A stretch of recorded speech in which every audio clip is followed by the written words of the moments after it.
Hello humans! Today I wanted to talk about this guy right here, which is not actually my knife.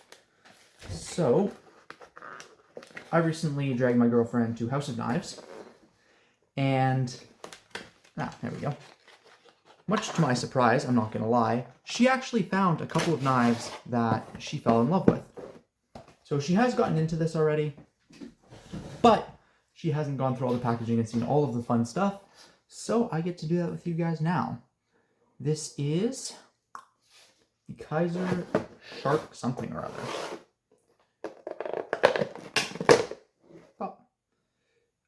Shark tooth. So, put the knife right there. Like I said, she has gotten into it, but she did not remove the plastic piece, and take a look under there. So it comes with this really nice clip-on sheath, which can be converted into a horizontal sheath simply by unscrewing that right there and moving it over. And we're going to stick the knife in there so I don't accidentally poke myself.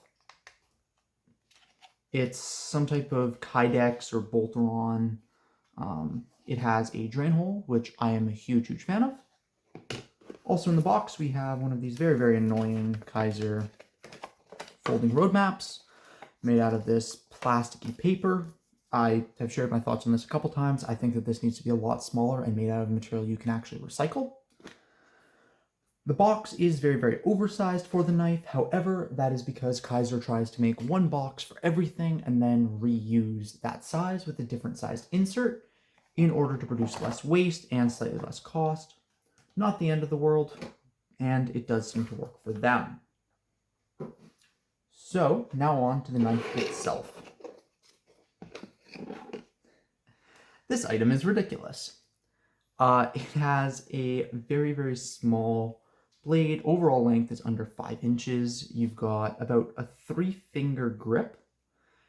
It can be a little bit awkward to find a good indexing point off of it. You can put your thumb back here on the hump or reach right over top to use the point.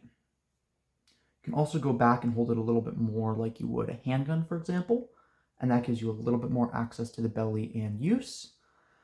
It's relatively thick, actually. It has carbon fiber handles, which is nice. It's got a lanyard point, which could be quite helpful, so that you have somewhere to put your pinky, which right now is just sort of free hanging. The sheath, pretty sure it goes in this way. No, it doesn't. The sheath, I'm clearly having a hard time trying to figure out. No, it does. I don't think I'm clicking it into the sheath properly. There we go. That was the click. So it clicks into the sheath. It takes a little bit of effort. It's a little bit awkward getting around this sort of J-clip. But with a simple screwdriver, we should be able to make this a lot easier to work around by converting it from vertical to, here's hoping that I don't need to get something on the backside. Wow, these bolts or screws or whatever they're using are actually fairly well stuck in there.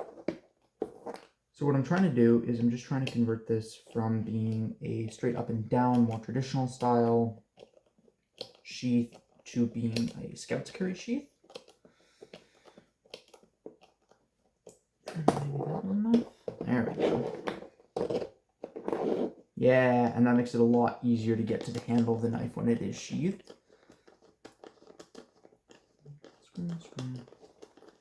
I don't think that the screw is free spinning, although it might be.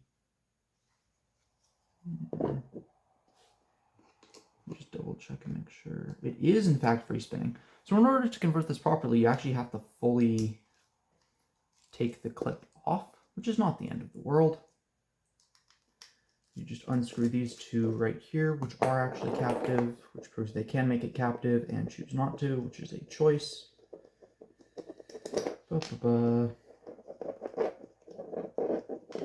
You can also just fully remove this clip if you don't plan on wearing it ever. Yeah, you can see these little retention knobs, doodads. And Okay, so it has the same style retention doodads, but these ones here were spinning when I was trying to tighten it in into its new position. That seems to have gotten it. So I think, in theory, you probably could actually switch this around without having to move it, but I simply failed to do that because I am a fool. I'm not entirely sure if the sort of tubes here would be compatible with any other type of mounting hardware. Immediately off the bat, it doesn't really look like it would be compatible with like a tech lock. It might be compatible with the Civivi clip. I am not 100% sure. But we're just going to remount this so that my girlfriend does not hang me from the pompers. And then we can get back to the knife itself. So like I said, it has, it's got carbon fiber handles. It is that sort of shiny carbon fiber, but it's not too bad. And it has, oh yeah, that is immediately much easier to grab onto, especially if you have smaller fingers. My fingers are not huge, but they're not exactly tiny either. So if you've got smaller fingers, you can actually reach right in and grab the knife as you would intend to use it right off the bat. It has N690, which I believe is Dohler's version of D2. It is a very, very precisely made D2, so you're not going to be dealing with some of the inconsistencies that you can get, especially with Chinese or Asian market D2s, which can be a little finicky sometimes. This is German-made N690. Very, very nice stuff. It's a funky, this thing's weird, okay? For everyday carry, I can't render much of an opinion. I mean, the point you can use, it's a little bit awkward. You gotta twist your wrist quite a bit. But, like, under what situation is this your ideal carry knife? Right? It's a little bit of a ridiculous object. It's very cute. It is a nice blade. You're getting, you know, a decent edge. The grind is, it's a flat ground blade. Not super, super tall, like it is a little bit of a chunkier geometry, but it's not brutal, brutal. You can get a good grip on it if you were to use this in like a self-defense situation. But for everyday carry, like you've got belly you can use, it'll open packages, it'll do that whole thing. This is quite a bit of a big package to have on you for a knife of this size. Like this is not insignificant, quite frankly. You're carrying quite a bit here in order to carry a blade of this size, which I wouldn't consider to be worth it personally, but you know what? It's a fun, ridiculous object, and there's nothing wrong with having a fun, ridiculous object. So just some quick size comparisons. We're going to start off with the Wee Banter. It's quite a bit shorter than the Wee Banter, but it is so much taller. Sort of the same deal with the Civivi Chevalier. It has like the edge length, despite having this large amount of belly right here, which makes it the edge longer than it would look, it's not got very much edge length either. It'll have pretty good edge resistance because it is Dohler N690, which is solid stuff, right? But it's not the best long-lasting stuff in the world. Up against the Buck 110, it is quite a bit lighter than this Buck 110. I mean, the Buck 110 is fairly old, but still, it's quite a bit lighter than my Buck 110. And it is quite a bit bigger than a Zippo, but you can see like the handle isn't that much bigger than a Zippo, right? You're getting a 3-finger grip on it. A little bit of a spread out 3-finger grip, but not too much. So I do not think that there's any situation in which this is the most perfect everyday carry knife. I don't, truly. What I do think is that this is a perfectly suitable knife choice for cosplay, or if you were doing sort of an amusing thing, a themed carry, or if you just like sharks and wanted something fun and shark themed for those fun days when you're going out and doing whatever. It's not super comfortable to use, but it's not super uncomfortable to use either. You can get to that belly fairly easily. And quite frankly, the blade is small enough that if you are looking for a blade this size, you're probably doing some fairly lightweight tasks anyways.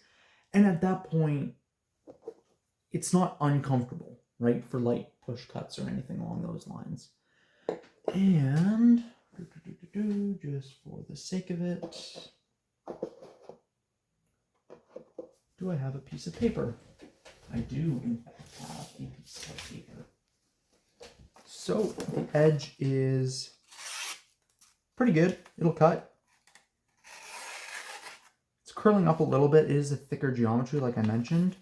But I mean, once it bites, it will slice just fine. Oh, problem is getting it to bite just a little bit. Yeah, it's not a laser beam that's cutting through everything like it's made out of butter, but it does a fairly good job overall.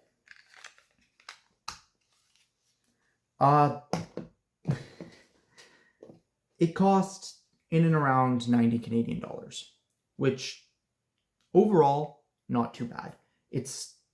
I think that is a perfectly reasonable price for something that is a splurge. This is a decorative, more fun, more gift for me sort of thing, right? And for that purpose, what you are really paying for is this funky, unique shape of it. You're not so much paying for the top of the line materials. You're not so much paying for maximum tool, right? Because if that's what you were doing, you would get something along the lines of a Wee Banter or even a $110 for in and around the same price, right? You would be getting something with a more performance-focused design. This is not that. This is a fun object that I'm sure is an absolutely grand time. Yeah, I think for the price, it's a good deal. It's a little bit funny looking. It's a little bit of a funny object, but hey, it does the thing. Stay safe and have fun out there. Peace.